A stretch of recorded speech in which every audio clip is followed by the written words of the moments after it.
Hey everyone, this is Mike Jones again from the Connection Games and Comics with round 3 from my Friday night Magic booster draft on May 17th. My round 3 opponent is Frank. Frank's a good player and always fun to play against. So we're both 1-1 going into this match out of the prizes, but still should be a good game. Alright, so I won the dice roll and I got Splatted Thug, Cluestone, Sprite, Gruul, Guildgate.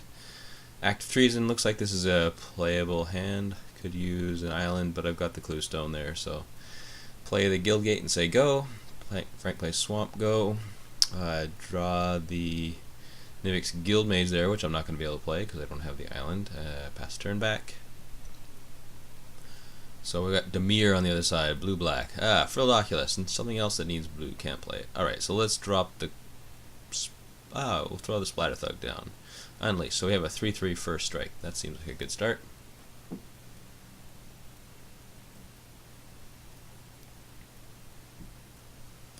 Frank throws down red, so blue, black, red.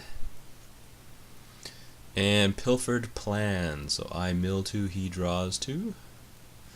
And he hits an island in a pit fight, I think. I draw the Cyclops. Again, I'm short of the blue mana, so I'll swing for 3. That puts him down to 17. And drop the Cluestone so I can start casting those blue spells in my hand. Pass the turn back. Frank untaps.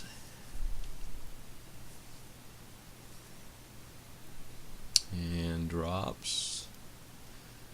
I think I'm going to see...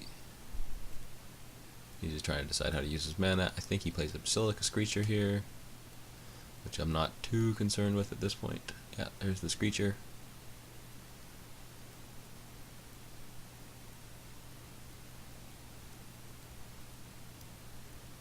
I draw Explosive Impact. I don't really need that, so swing for 3. He's not going to block with the Screecher. And then for 4 mana, I'm going to drop the Flux Charger, so I've got a 1/2 flyer that can block his Screecher. Make a couple of misplays this match. I'll try to point the ones out that I see. If you see any others, let me know. So for 5 mana, well, 4 mana plus Extort, he plays the Bloodfray Giant, and he unleashes it, so that puts him to 15 and me down to 19. So he's got a 5/4 Trampler with Unleash, so it can't block. I draw a Doorkeeper. So here's, I think, play mistake number 1. I probably should have not been quite so aggressive. I mean, I get into a Splatter Thug here. I actually think dropping the Metropolis Sprite and setting up something that's going to eventually be able to hopefully block that Bloodfray Giant would have been a better play, but what I do instead is, I guess I deliberate for a while. It wasn't an easy choice. I have a few things in my hand that I can do. Maybe even dropping the Cyclops or the Guildmage would have been better. But I'm going to Active Treason the Bloodfray Giant, and I switch the power and toughness on my Flux Charger, so now it's a 5/1. Really giving Frank no option but to block and kill my Flux Charger. And I think that was probably a mistake. The Basilica Screecher probably wasn't too much of a threat. Extort's bad.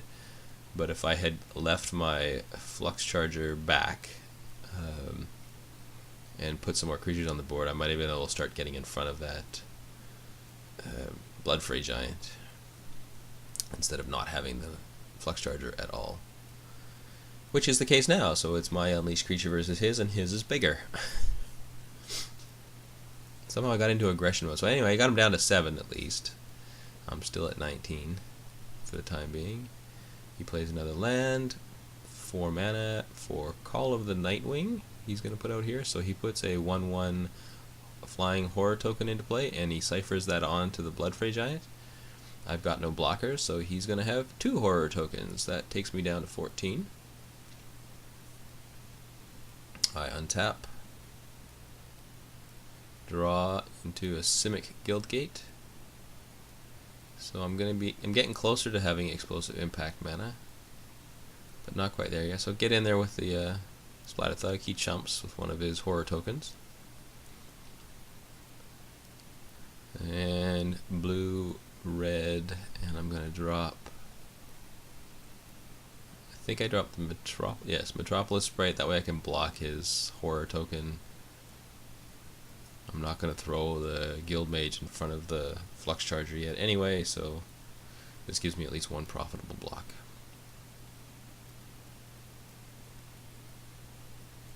Frank on taps. I think I have a Frilled Oculus there. That was probably a better play. If I had played Frilled Oculus and if I'd still had my Flux Charger around, you know, I could have pumped the Frilled Oculus and had enough stuff so that he could have killed one of my creatures and it would have been a 1-for-1 trade. But nope, didn't do that. I think he's got some stuff in hand that would have probably dealt with my dastardly plan anyway, but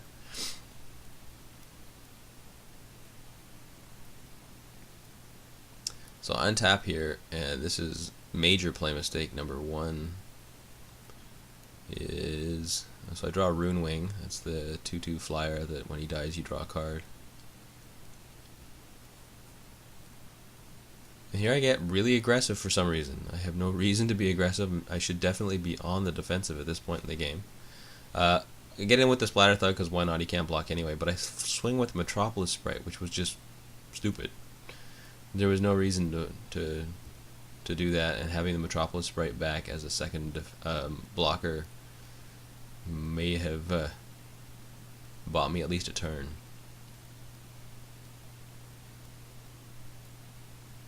Anyway, so he's gonna decide how to set up his blocks here. I believe he goes chump chump, which is fine. No damage gets through. He's still at 7, and I'm gonna drop the Rune Wing.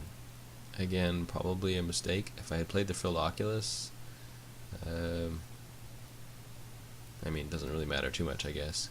It's still his turn. He's got Grizzly Spectacle in hand, which he's trying to decide if he wants to use or not. And he eventually is going to use that to deal with my Rune Wing and allow him to attack back for at least 5.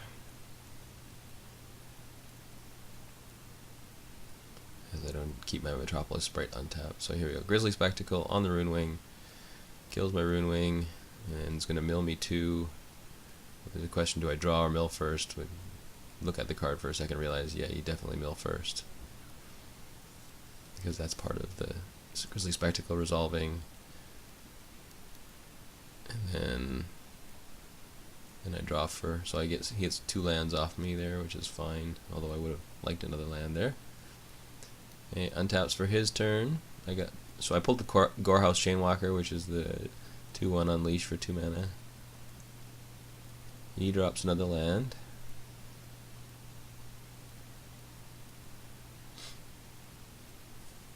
And swings with the Bloodfray Giant. And blood rushes onto it. The Viashino Shanktail, giving it +3/+1 in first strike. So my great plans to have the blockers. I don't know when he drew the Shanktail, if he had it in his hand. So even if I had done my blocking properly, I wouldn't have won. And he burns me for the last 2 points of damage. So Frank takes game 1. So it's 1-0 for Frank going into game 2. And so I cut out a bunch of shuffling there, and I draw my first hand here. I have 1 land and a Cluestone. That is not a keepable hand, so I will mulligan that. Frank keeps his hand. And my 6-card hand looks like a couple of lands. I got a island and a mountain, so sure. And I've got, I think that's the Gorehouse Chainwalker in my hand there, so at least I have a play. And a Rune Wing. And it looks like a Zertos Swine there. So I'll drop the Gorehouse Chainwalker Unleashed.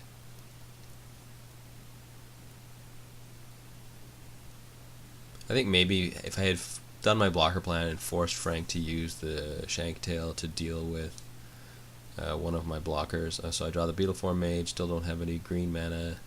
So now I've got both of my splash cards in my opening hand. So I think I lose this game due to deck building errors. Again, the splash was probably not that great and totally unnecessary if I had gone a straight Is It deck, red-blue deck. So he dropped the Gorehouse. Not the Gorehouse, the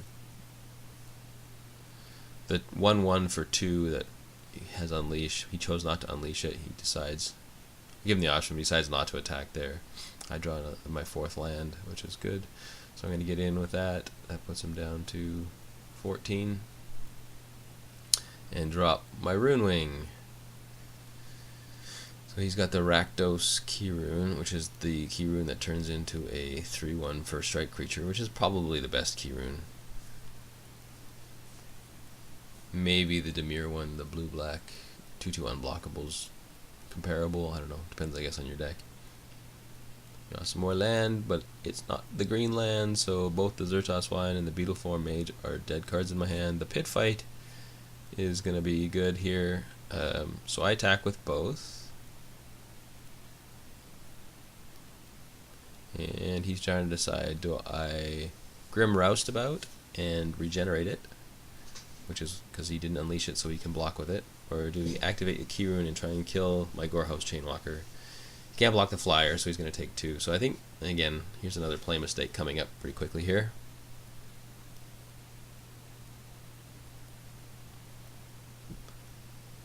So he activates the key rune and he sticks it in front of my Gorehouse Chainwalker. And I go, aha, I will Pit Fight. Well, if I was going to do this, I should have done it before he declared blockers, instead of waiting till after he declares blockers. So I Pit Fight my Rune Wing against his key rune. I really should have just Pit Fight the Chainwalker against the key rune, because at least the Rune Wing was going to get in and do some damage. But he lets that resolve. I draw a card off the Rune Wing going away. And then he pays 2 red to burn my Chainwalker anyway, so now my board is completely cleared. I mean, he would have taken out my Rune Wing with the burn anyway, but at least I would have gotten 2 damage through and been in a slightly better position. I think the board state wouldn't have been too much different. So here we go with the Bloodfray Giant again. Unleashed, and he swings in for 1. That puts me to 19. Looks like the board is slowly swinging over in his favor. Draw an Explosive Impact, and I have 6 mana this time, so I'm not so scared of the Bloodfray Giant.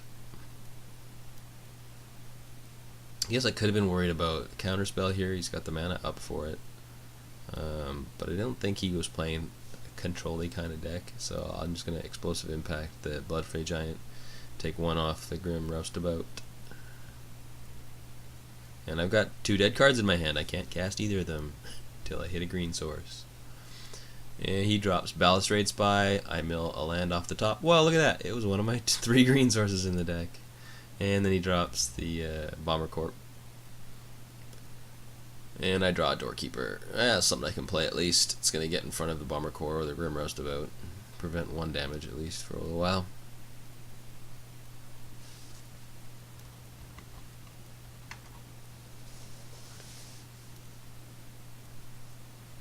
So here he comes with his team. I can't block the flyer. He does 1 to me with the Bomber Core, so just directs it at my face. He reads it to make sure that that's cool. Mark that down, and I block the Grim Roustabout, and I take 3 more. So that puts me down to 14. And I draw Nivix Cyclops. So now I got 2 defenders and the mana to start activating my Doorkeeper. Nothing, no instants or sorceries to make my Doorkeeper a nasty surprise, or to make my Cyclops a nasty surprise. But again, he's not too worried. He has Regenerate mana up, and my Nivix Cyclops, and isn't going to, and my Doorkeeper aren't going to kill anything on his side of the board. So he gets basically a free attack here. Counting his mana up. So right here comes Bomber Core, 1 to me again. I'm going to block the Bomber Core and the Cyclops. I'm going to force him to use that Regenerate mana. And I take 2 from there, so that puts me down to 11. And he drops his own Splatter Thug. There's too many of us in red and black. Or at least in red, for my case, in this draft. I think there was at least at least 2 for sure, maybe 3 other drafters in red. I guess that's going to be the case in any of the formats here. So I draw a mountain, which is absolutely no use to me. Still have 2 dead cards in my hand. And he's going to put down the card that is underrated highly, and it's actually very good. And Carnage Gladiator. So I misread this card. I thought it was whenever a creature blocks him, its controller loses 1 life, but it's whenever a creature blocks, period, its controller loses 1 life. So there's no point in blocking his 1/1s. So he did 1 to me with the Bomber Corps again, because it was Battalion Trigger. He's explaining it to me, not listening, and I decided to block his 1/1 anyway. And then he points out that he activates Regeneration Mana, and then he points out that, you know, you're still taking the 1 anyway. And I'm like, oh, can I take that back? And he's a great guy. He lets me take it back. I'm going to leave the Doorkeeper in front of the Splatter Thug. I'll untap his Regeneration Mana because he doesn't need it anymore. And I'm going to take another, let's see, 1, 2, 3, 4, and 1 because I'm blocking the. So I take 5 here, plus the 1 I took off the Bomber Corps, so that's 6. So that drops me down to 5.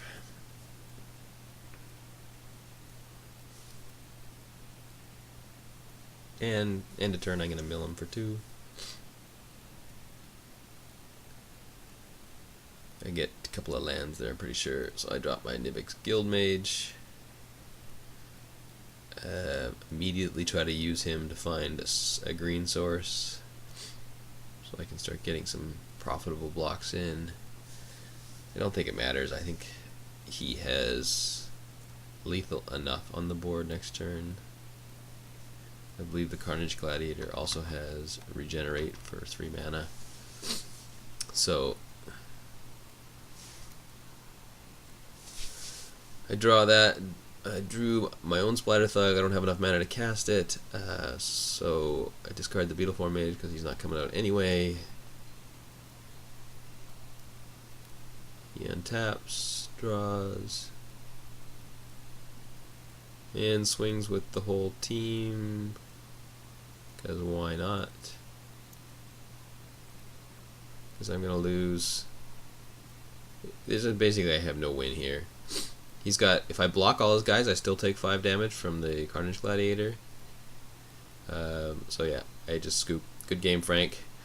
Thanks for coming out and playing. Thanks for watching, everybody. Please like and subscribe my videos. And I'm going to just go through my deck here until I see how far I have to go to find my second green source in the deck. Anyway, I hope you enjoyed this, and we'll hopefully see you in the store one day.